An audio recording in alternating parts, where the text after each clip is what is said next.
O'qib bo'ldingmi hammasini?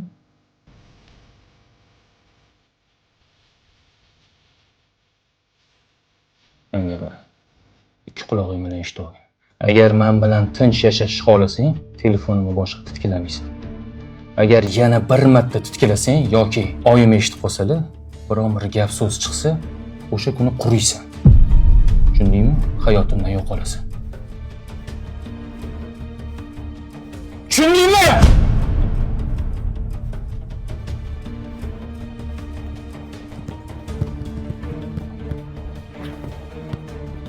Oyi? Mana bu yerga o'tir. Senda gapim bor.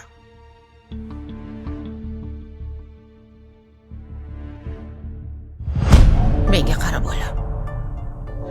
Sen birovni asrab avaylagan qizini omonat qilib olgansan. Sen mana shu omonatga xiyonat qilyapsan. Oilangga, ayolingga harom aralashtiryapsan. Kelinimning ko'zidan oqqan yoshlar seni gunohing, nafaqat seni gunohing. Hattoki meni ham bo'ynimdagi gunohim. Kelinimni o'rniga singlingni qo'yib ko'r yoki opangni qo'yib ko'r. Kuyovlarim shunday xiyonat qilsa, sen chidab tura olarmiding? Oldingda qizing ham katta bo'lyapti. Ertaga qizingga kuyoving shunday xiyonat qilib tursa, sen kuyovingni kechira olarmiding? Sen oilaga, mana shu chiroyli baxtingga harom aralashtirarkansan, oilada baraka ketadi.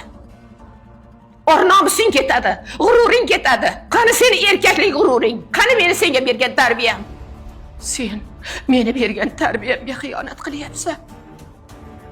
Hattoki bergan oq sutimga xiyonat qilyapsan. Kelinimni ko'zidan yosh oqizdirma. Meni bu halol uyimga harom aralashtirma. Tushundingmi? Tushundim, oyi. Tushundim. Hurmatli o'g'il o'stirayotgan onajonlar, hozirgi voqeani ko'rdingiz.